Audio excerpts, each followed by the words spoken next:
call the meeting to order. If you would, please stand for the Pledge of Allegiance. I pledge allegiance to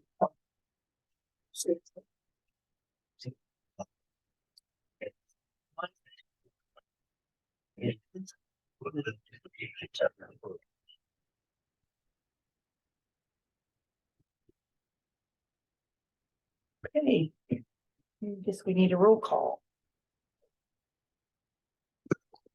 Yeah. You want me to do it? I can do it. You can do it. You can do it. I'll let you do it.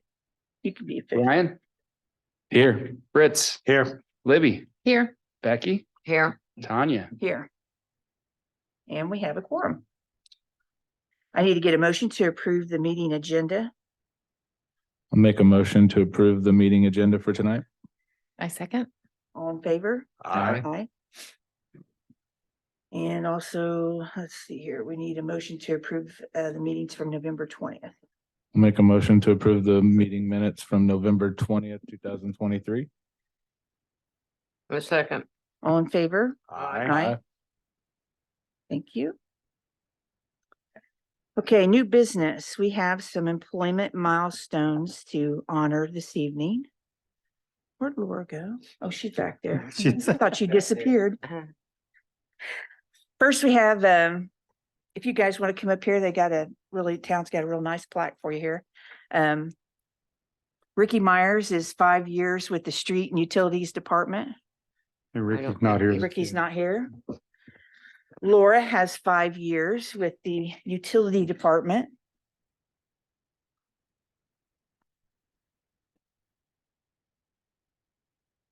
Congratulations. And then Mr. Joe Renner has been here for 35 years with the town. He's a lifer.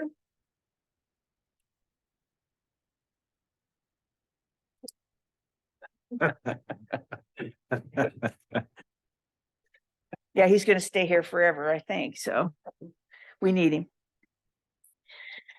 Okay, next on the agenda, the council is to consider a 6:30 p.m. start time for the 2024 council meetings. Any discussion on that? I think. Well, this just came up amongst staff as we were putting the calendar together for the 2024 calendar year. And all of our other meetings are at 6:30. This is the only one that starts at 7, so it's a little bit later. So we just wanted to throw it out to see if the council would be interested in making them all 6:30, or if you want to keep it at 7, that's fine. But I think everybody's okay with it, Joe. okay, Alex, can you make it at 6:30? I can, if you'll have me. Yeah. So we'll prepare that calendar then, and we'll get it out to everybody, including the newspaper with those new dates and times. Thank you. Okay. You guys already have the dates too. Yes. Okay. Does somebody need to make a motion first? Does that need to be? Okay, I'll make a motion that we start the meeting at 6:30, starting in the calendar year 2024. I'll second. All in favor? Aye. Thank you. Council to consider earmarking unspent FPD K-9 funds to save for a new K-9 when the current K-9 retires. Yes. So, on average, in the past, well, this year included, the past couple of years, we've always had additional monies left in our K-9 fund. And I guess we were looking at our current K-9 Oscar's birth certificate, and he's 6.5. And most police K-9s are between 8 and 9 years till they retire. I'm looking forward a couple years down the road. But generally I have between $3,500 and $4,000 left in that account at the end of the year. Instead of doing a big fundraiser to try to get a new K-9 when that one retires, I'd like to go ahead and see if we could earmark the money for the next couple of years that's unspent out of that specific line item in the budget, and just hold that somewhere that we'll be able to use when that dog does retire, and we could get a new police K-9 at that point. Just trying to not come up with a big chunk of change and take what we've saved and use it moving forward. How long has the dog got for retirement? You know, he's healthy. Mhm. He's I forget how- still wants to work hard. He's 6.5 years old. Yeah. But generally about eight 8.5, 9, depending on some dogs who get into more conflicts with suspects, end up taking more abuse and get hurt more often. And, you know, fortunately, knock on wood, ours has been fairly healthy. No torn Achilles tendons. That's common because they run so fast, things like that. So I'm expecting probably the 2026, 2027 range will give Oscar that 8 to 9 year mark. So I'm hoping to put back, you know, that amount of money the next couple of years. So when it's time, we're not having to come up with a chunk of change and try to, last time we requested donations and looked for grants and did all that. And I think now we've got most of the equipment and all that. We just need the dog and the training for that dog, which is a much lesser amount than buying everything, including kennels and dog kennels and collars and everything else. So Remind me how much the dog is generally, what was, I forget. So the original cost was to the tune of about $18,000 to $19,000. The dog with the training is about 12, but then you have to get the in-car kennels and the heat sensors and all the collars and the training suits, and then the drug sniff boxes and all that type stuff. We already have that, so I'm thinking if we can put back maybe $12,000 in the next 2-3 years. We'll have enough just to go ahead and get the next dog when that one retires. So just looking for down the range a little bit and trying to use some unspent funds later if I could, if we could just earmark those for that reason. If Alex is all right with doing something like that, which I talked to Missy and she said that was possible, but I want to make sure we're legally allowed to do that. Yep, no issue. Okay. What usually happens to those funds? As far as they go in the rainy day fund. Just go into. They go right in the rainy day fund. Whatever's unspent goes in the rainy day fund for the next calendar year. And every year I've been the chief, I've been under budget, and this one I want to start forecasting down the road so we don't have that big fundraising Makes sense. that we do. Though I thought the fundraising was fun. And it brought awareness to the police department. It did. And it was cool to watch that whole process. So The 10 to 12 won't really take care of everything. Might have to do that anyway, right? Well, we already have money in that calendar year budget too, Or, okay. you know, so I am forecasting there'll be enough in a couple years that we'll be able to go ahead and purchase the dog with the training and then have everything we need during that budget also to continue whatever we need for the K9 program. Okay. So is this something we need a motion for, Alex? Yes. Okay.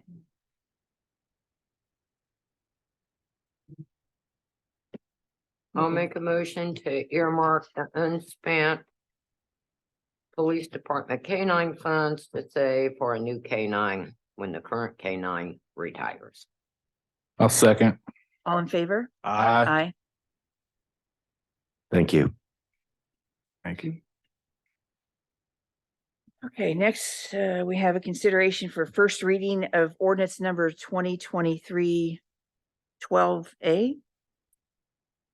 Is that? I don't know if we did another one.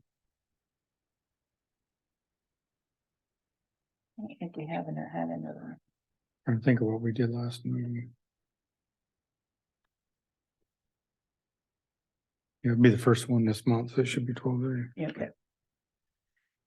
So 2023-12A, it's a rezone for approximately 0.58 acres from residential 3.5 to commercial community on the west side of Walnut Street, south of Broadway Street to High Street to accommodate an expansion of the Huck's convenience store. Public hearing is scheduled for the Planning Commission meeting on Tuesday, December 26, 2023. All right, good evening. For this particular item, as you know, this is just the introductory first reading to get your feedback on the proposal. And so simply put, what Huck's is looking to do is they want to expand the existing convenience store southward and basically update the store, update the exterior of the building. So in order to do that as desired, there's a few different things that they need to do. The first is they need to rezone the property. So the property right now is residential 3.5. And you can see on the diagram sketch that I put together on our zoning map, which was carried over from Hancock County. It does show that the zoning actually goes right through the center of the current building. So this measure would obviously clean up that issue. And then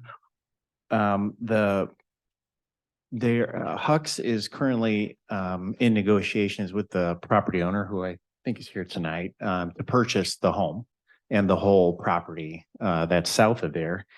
And from a planning perspective, I had the only concerns that I had was that demolition of the house did not appear to be necessary based on the expansion that they were looking to do. As you can see from this well put together site plan that their engineer did, they're able to accommodate a bigger convenience store and a bit of a bigger parking area just on the south side of that without having to knock down the home. And so my understanding is the property owner understandably wants to sell it as just one chunk. And in discussions with Huck's, they seemed amenable to the idea of, instead of having it rezoned all the way to High Street, to cut it back and just basically rezone for the property that they need, and leaving the home in place. And so they would purchase the property, they would use the land that they need, and then they would presumably put the house back on the market for sale to somebody else. So lastly, I think from a planning perspective, the other advantageous thing about that is the home is very well maintained, nice home from the late 40s. And then additionally, as you know, there's a bunch of residential houses in that area. And frankly, this acts as a nice buffer to the other residential houses in that area. So again, we'll just want to confirm with Huck's that they're okay with that approach. I think they were going to talk to their management just to make sure that they were.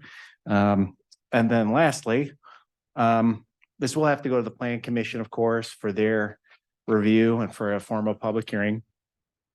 And then it'll also be going to the BZA on the 28th of this month, because they need to get a use variance to allow for expansion of this non-conforming use.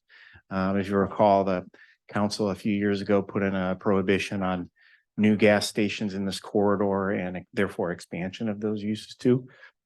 So the BZA would have to rule on that.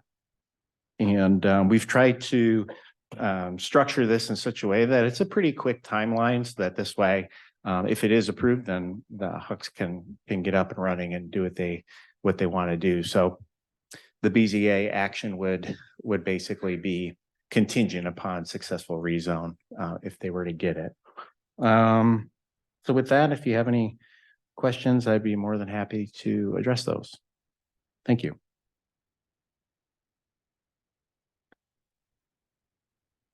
Anybody have any questions for him? No.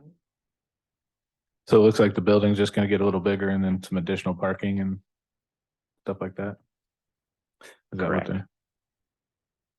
Is there gonna be a barrier between that house and the back of the convenience store? Yeah, so Just a fence? so I've requested that they Landscaping. put in a fence in addition to the landscaping. I think they'd probably be amenable to that. And then so really the only other thing to note is that the back part of the convenience store will also act as another way into the building. So it's almost like a double frontage. So is for there the building. parking on the backside? Yes, so there'll be parking there on the south side of the building, and then you'll be able to enter the store either from the north side or the south side. And then the only other thing that again is a bit unique is in the ordinance, we did put a clause in there just saying that the The home at 426 Walnut Street shall not be demolished. Obviously, in the future, if that ever needed to be changed, if there were good reason to demolish it, they could come back. But the nice thing is it would go through this public hearing process again. But that seemed to be the clearest way to address the concerns with the house, let the deal continue to move forward and you know, give them a chance to improve the property. So. My only concern is I would hate that house to sit vacant, like next to Speedway, that house that just True. sits and looks abandoned. Mhm. Is there any way to put in some agreement that it won't stay vacant more than X number of? Well, that's a good question. I think your concern is well founded, that's for sure. We can certainly think about that and see if there's a way to do that. As I mentioned to the gentleman, Troy from Huck's, the rezone is purely it's purely your decision as to they don't have an inherent right to a rezone. So as part of that, there can be different concessions or conditions that they may agree to. So I think in order to address that problem, we could come up with something creative. And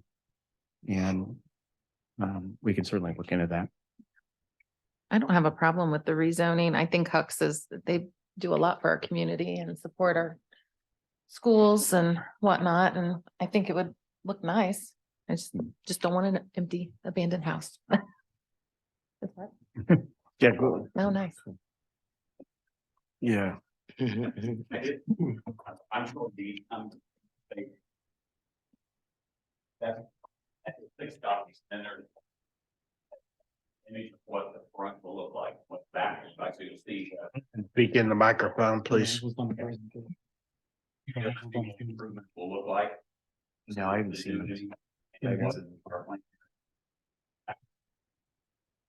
So, and there's also the side that you purchased. The back. There was the.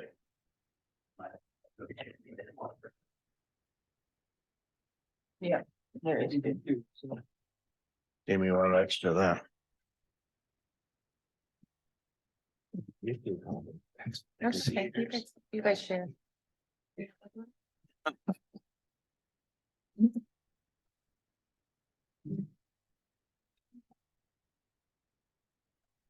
Think that we would care and not name the house to sit there a long time. As a matter of fact, I didn't know you rezone part of a parcel.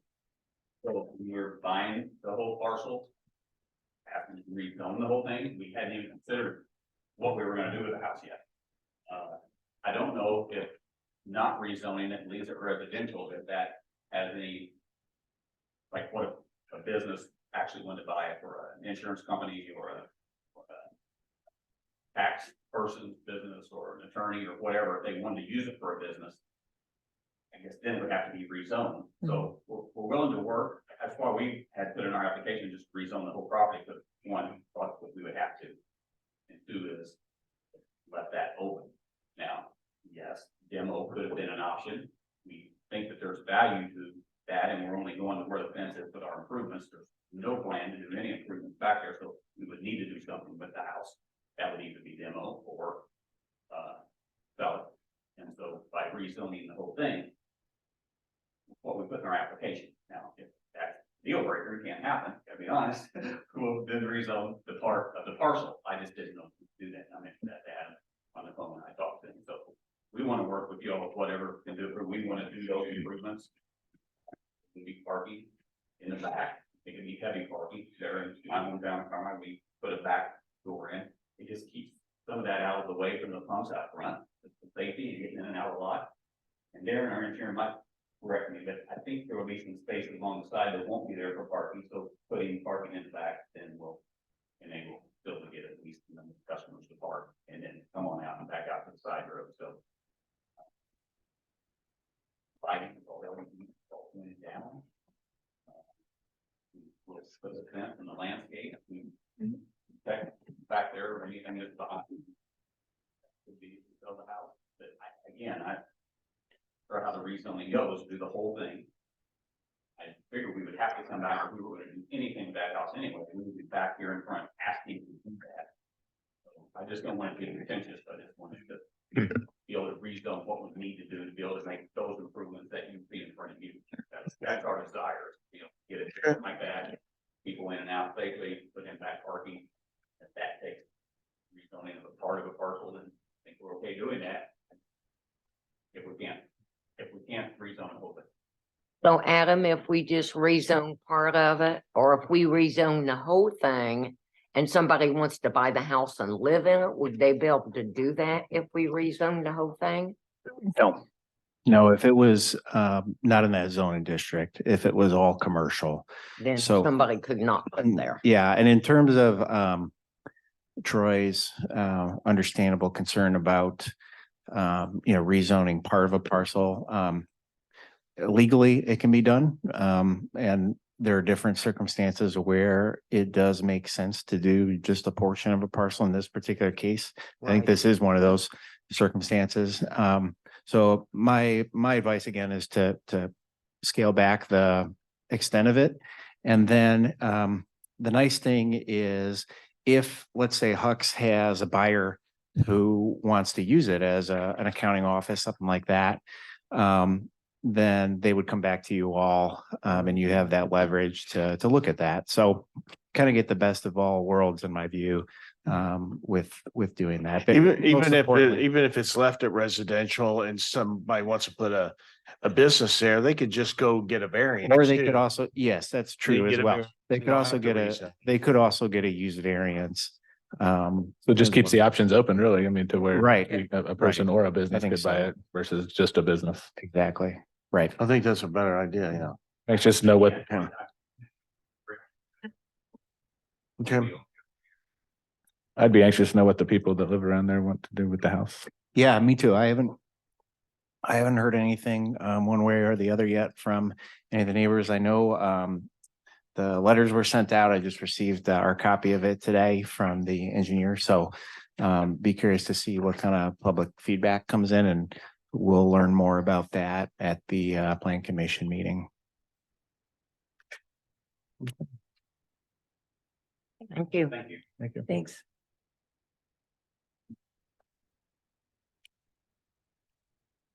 Okay, so do we don't need to vote on this, or do we? We don't, it's first reading. You typically do vote on it as first reading. Okay, Do we need public comment? okay, so we're looking for a motion then to Approve the first reading. approve the first reading. I'll make a motion to approve the first reading of ordinance number 2023-12A. Do I have to read the whole thing? Just there. I second. All in favor? Aye. Aye. Okay. Thanks for coming. Next, we have a consideration for first reading of ordinance number 2023-12B. A rezone of approximately 6.6 acres from residential 3.5 to residential rural at 9737 North Fortville Pike to accommodate a future pole barn and a possible future horses. Public hearing is also scheduled for that at the Planning Commission on Tuesday, December 26th. All right, for this particular case, some of you may be familiar with the property. Mr. Marmion purchased a property a couple of years ago, and he built a new Silverthorne home on the property. It is a very rural property in terms of the way it functions. There's an old barn that's out at the frontage of the property along Fortville Pike. And then the new home is towards the back of the property. The zoning on the property is technically residential 3.5. And so it used to be owned by the Cushman family. And I think what happened is when they annexed all of their properties into the town quite a while ago, maybe at least 10 years ago, they had to assign a zoning district to a lot of those properties and went with residential 3.5, which is more of I would call it more urban or suburban level zoning.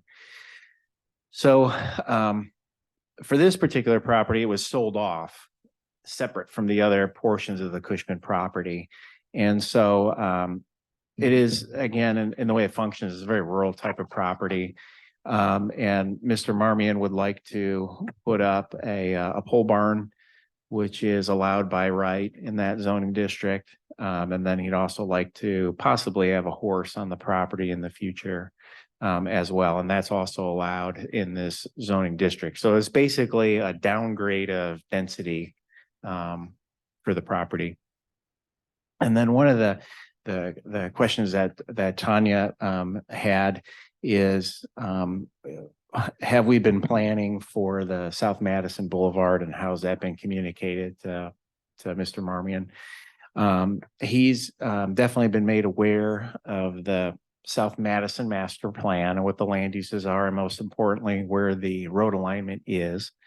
And he stated in the past that he's open to selling that strip of right of way to the town at the time that we may need it. And in fact, he even worked with us to make sure that when he placed the house on the property, since he had a lot of room to work with, that he put it, hundreds of feet away from the future right of way of South Madison. So, so that won't cause any issue. If we were ever to rezone in preparation for the South Madison land uses that were around there, we've talked about doing a planned unit development that would fold in a lot of those development standards that were crafted for that particular district. We just haven't done it because there are a few parcels that are still in the county, but certainly something that we could do. So the bottom line is, in my opinion, if this were to be rezoned, it wouldn't preclude us from rezoning a portion of the property, the eastern portion, to PUD as part of a larger planned unit development zoning for that area. But this achieves it solves the problem of allowing him to use the property in more of a rural way as it stands today. So if you have any questions, I'd be more than happy to address those. Thank you.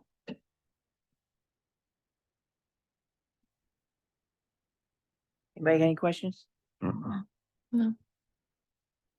Okay, so I guess I'm looking for a motion for the approval of the first reading.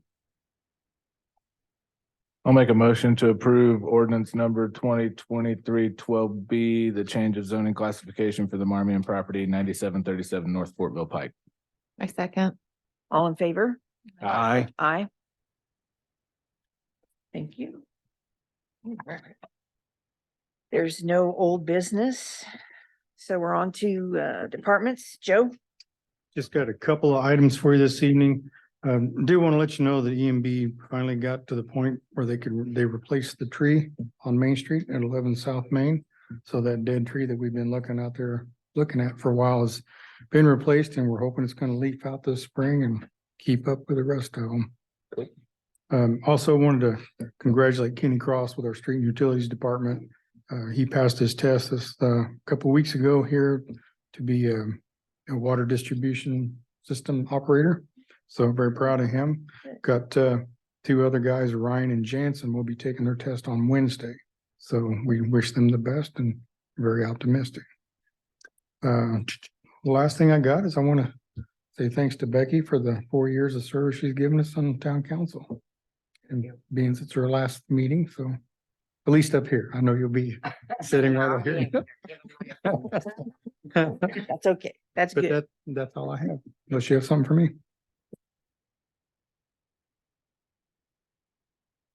Adam, anything else? Just a couple of things. I guess I would also second what Joe said about Becky. Thanks for working with us over the years, and definitely been appreciative of your service, and we'll look forward to seeing you here in the audience, I'm sure.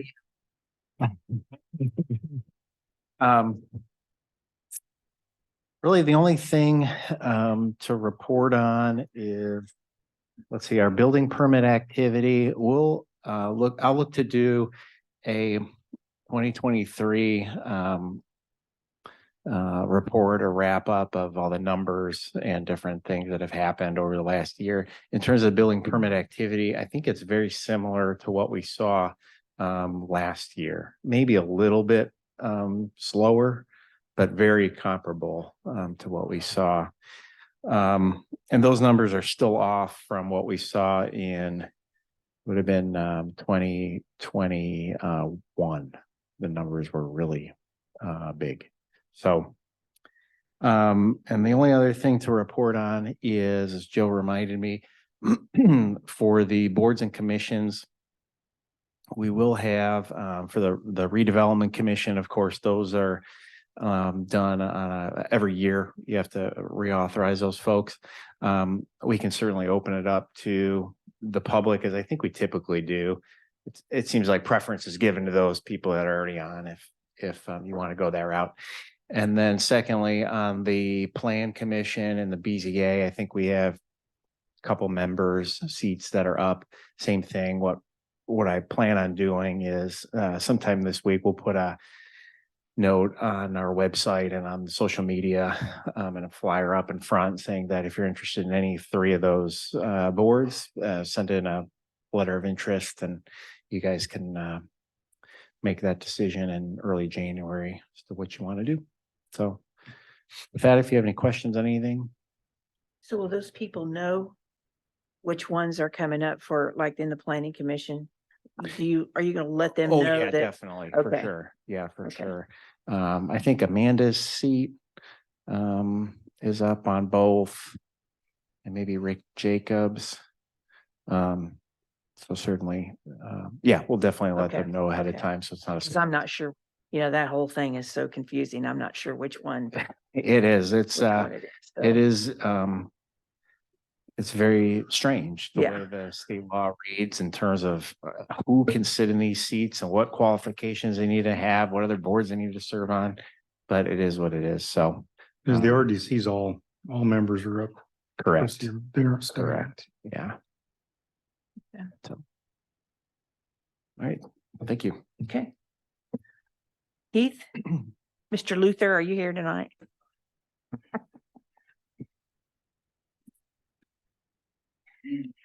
Good evening. This is the last meeting, still trying to catch me. Just wanted to primarily, give a very quick recap. Obviously, it was a successful day, couldn't ask for better weather. We recommend for people out that day, particularly early in the morning. We do know that we have some logistical stuff that we probably need to tighten up a little bit as far as the parade and organizational stuff, but as a whole, I felt like the day went really well as far as Winter Festival. The library event went really well in the morning. And then the afternoon, the other event, the Derby event that we had in the community center, that afternoon went really well as well. The biggest thing for me is I just kind of wanted to thank people, everybody that was involved, all the business owners that took the time to decorate their windows and just kind of everything that was, Main Street affiliated. Obviously, Natalie did a phenomenal job with vendors and the parade and organizing and everything as such. My guys, street department, Chris Hunter helped out, was phenomenal help. Pat and his officers keeping things tightened up as far as safety stuff is concerned. And frankly, Cammy's cause came up big again and helped out with some last minute volunteers. So I can never not speak highly enough of that group of people. They're wonderful people that always continue to help out anytime that we ask. So that's really about all I have as far as that. Unless anybody's got any questions, I do want to as well thank Becky for being invested in the parks over the last 4 years and asking questions and things like that. And hope everybody has a happy and safe Christmas. I do think the skating rink location was great, and I think that probably, and I think Patrick will mirror that too, as far as safety is concerned. I think that worked out really well. Yeah, And- that's what I was gonna say. Yeah.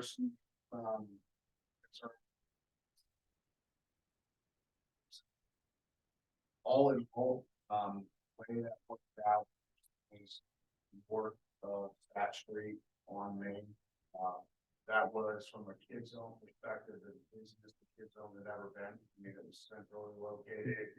There were people going to and from alley and the businesses, having a stage coming right out of the public parking lot right there. It was, it's a very good setup. It's something that obviously before we may want to have a conversation about possibly doing it again, in that area. I will tell you, just on my end, it makes it much easier to be able to set up and get things done a little bit earlier. If, something goes wrong, we got a little bit of time to fix it. Yeah. So, but yes, it was I thought it worked out really well. I also want to ask you, have you heard anything from the Optimist about next year? Because we were supposed to hear back from them by the end of the year, I think was the,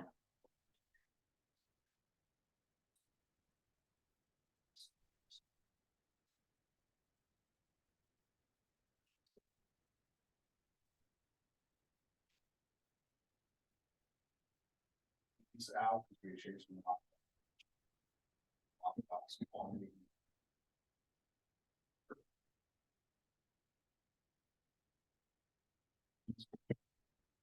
so you haven't heard anything from them at all?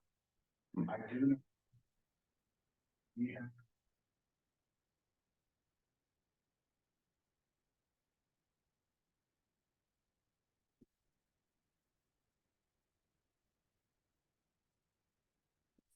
Documents being structured as far as how they're doing business, because it's not necessarily the optimistic that you would think of as the old optimists. They're all separate entities now, like their own softball group, their own baseball group, their own basketball group. They're running like their own programs. And then my understanding is maybe there's one representative from each of those programs on the optimist board, but they're not really collaborating. They're all kind of running separate. And so I'm not sure. I don't know the inner workings. I haven't heard anything. If I do, obviously I'll let. Yep. Council know. Okay. That's all I got. Thank you. Merry Christmas. Merry Christmas. Merry Eve. Christmas. Thank you. Patrick, All right. Boards and commissions, Tanya, you're the council appointee. You will need to be either reinstated as the council appointee, if I could spit that out this evening, or find another council appointee. Okay. And then Nick Clarkson is up also, which will get letters of interest out and basically do what Adam's doing, is putting it out on socials and this and that, and see if Nick still wants to continue or what his game plan is and go from there. I have our annual Caliber Public Safety Bill, which is above Joe and I's spending limits to the sum of $11,243.18 for 2024. It's an annual bill. It has its separate line item in my budget for Caliber. It actually came in $243.18 higher than what my line item budget is. So they raised the cost on me a little bit this year. But I need council approval to go ahead and get that in the works to be paid in 2024 out of my budget, since it's such the high amount. So if I could get a motion for that, I would appreciate it. That covers all of our report management system, the cloud backup. It covers all the in-car programming for the computers and the dispatching and all that. If anybody wants to know what Caliber Public Safety is, that's what they do. So. Yes. okay, I'll make the motion to approve the invoice for Caliber for 11,243 for next year. I'll second. All in favor? Aye. Aye. There you go, Patrick. Thank you. That's all I have. Becky, thank you for doing your job, coming in for the past 4 years. I appreciate it. I appreciate all the phone calls that you tell me while your neighbors are complaining about, because it helps. No, it's all good. All right. She can call me. Well, I'll look forward to seeing you out there. Toasty Club, because he's always there.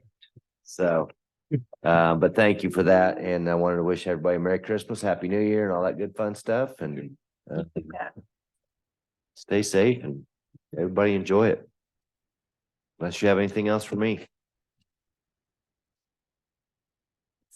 Here, Alex, do you have anything for us? Just like everybody else, Becky, I'll miss seeing you to my left and I'll see you out there. You will, yeah, I'll be there. Any public comments? No, no, say, you got anything to say, Toasty? Nothing? Okay. Yeah, happy birthday. We forget, we don't look at him anymore, do we? That's right, that's right.